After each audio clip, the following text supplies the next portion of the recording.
Hello everyone, my name is Zhao, and today I'll be presenting our paper, Ranking Regulation for Critical Rare Classes, Minimizing False Positives at High True Positive Rate.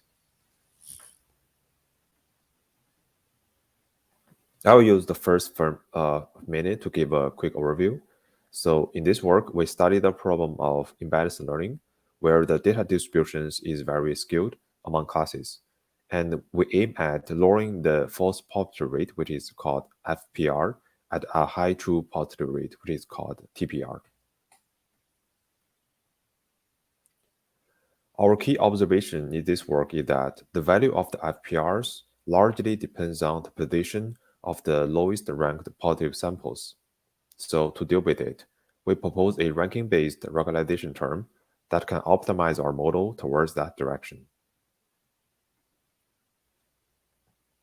And in experiments, we demonstrate state-of-the-art results on several public benchmarks against various imbalanced ratios and 8 different types of base loss line functions.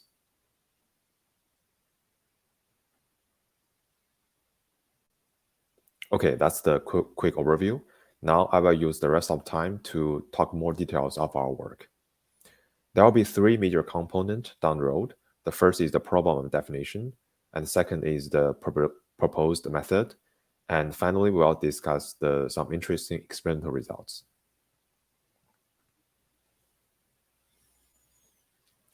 So first of all, in real world, we often met imbalanced distribution from our data. It means that at least one data category has significantly less samples than the others, which is problematic because the learner models can produce very biased decision boundaries in the favor of the dominant class.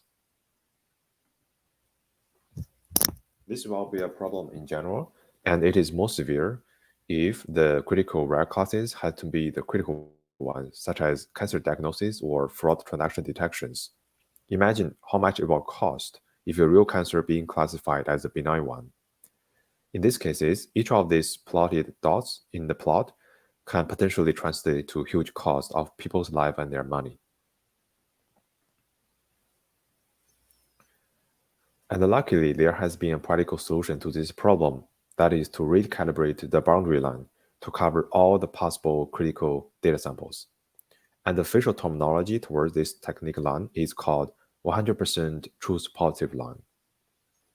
Apparently, the drawback of this strategy is that now this line will introduce a high misclassification rate on the other data category, which leads to a high false positive rate.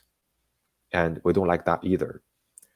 The reason is that this would undermine user confidence in the system, and responding to them would cost would incur additional other costs. Speaking to the previous example, if the system tells a patient that your cancer diagnosis is benign, but there's a larger chance the system is not making the right decision, then the patient would have to do many more such a test to achieve a reliable conclusion, which costs the money, time, and energy.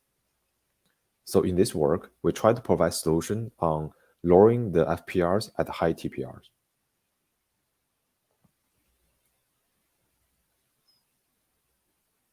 Having known some problem and motivations, let's jump into our proposed method. Our proposed solution can be best understood from a case study. Let's consider this example. We are training a model that can have 50% of FPR at 100% of TPR given batch of data, and their ranked probability score from high to low is indicated in the rightmost column. For the next step optimization, we have 2 options. In option 1, we can focus on swapping the position of the top positive sample and the negative sample right above it. This will end up with a better performance on the area under the curve metric, but remain the same IPR. Alternatively, we can choose option number 2, where we can optimize the lowest ranked positive samples. This will help us lower the FPR from 50% to 25%, which is what we want. So the critical takeaway message here is that the FPR seems to largely depends on the lowest ranked positive samples in the batch of data. So based on this intuition, we define a ranking-based regularization term focusing on improving the lowest ranked polyp sample. The term is computed as the normalized sum over the squared rank value of each of the polyp samples in the batch of data. The squared operation is critical because it will put more penalty on larger ranking values, which is essential to our case. Now, let's apply this term back to the previous example. We can see that the regularization value before normalization for all these three steps are 20, 17, and 13 respectively. So as you can see, our proposed method favors the option number 2, as the regularization value drops the most from the given starting stage.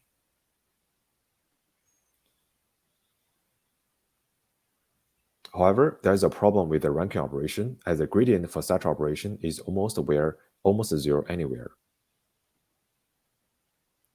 So to solve this, we adopt a recent discovery which is called black box differentiation of combinatorial solver. So what it does is providing gradient by simply interpreting the disconnected landscapes.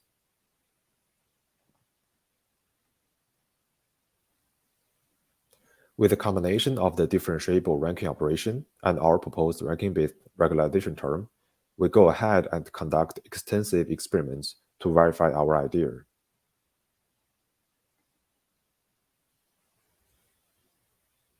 Before we discuss the results, here is one important detail.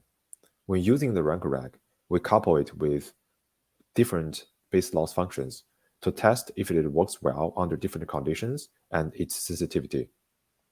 We follow one previous work and select 8 different base losses to work on. So the updated objective function now is the summation of the base loss function and the RankReg value.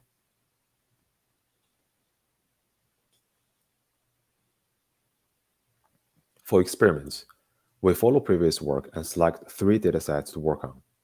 The first is the imbalanced version of the CVPR10 and the CVPR100 dataset. And the second is the skin cancer dataset called melanoma, proposed by the Kaggle computation. And the last one is a long-tailed CVPR dataset for the study of using RankReg on multi-class classification purpose.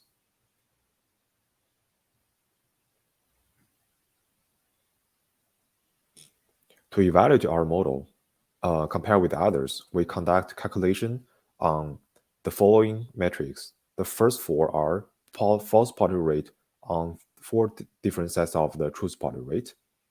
And the final one is the AUC score.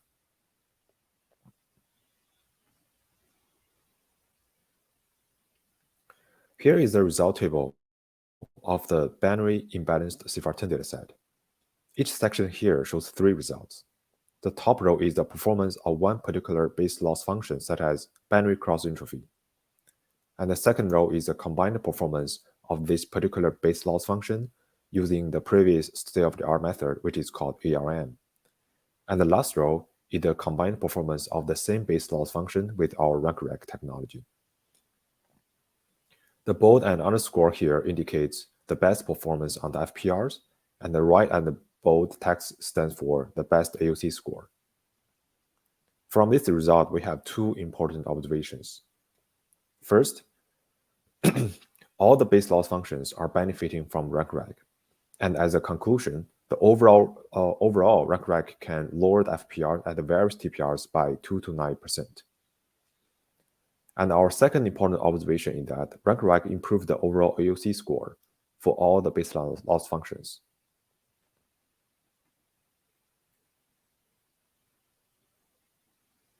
And we found the same result when we use the same technology for melanoma dataset, and I will skip the details here.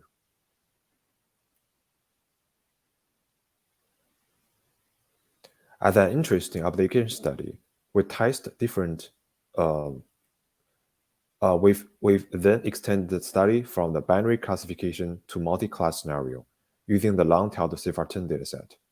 As you can see, our method performs better than the state-of-the-art under the 1 versus 100 imbalance ratio setup and performs comparably under the 1 versus 200 setup.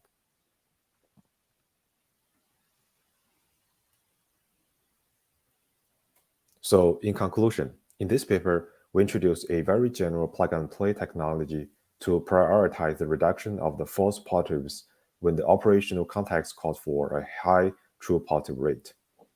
Our proposed method, which is called RankReg, places an increasing penalty on positive samples the lower they are ranked in a sorted list of the network's output. And our experimental results suggest that our regularization term can be combined with a wide range of conventional losses and achieve state-of-the-art performance at all the standard metrics. That's all about our paper. Thanks for listening. Please stop by our posters if you have time.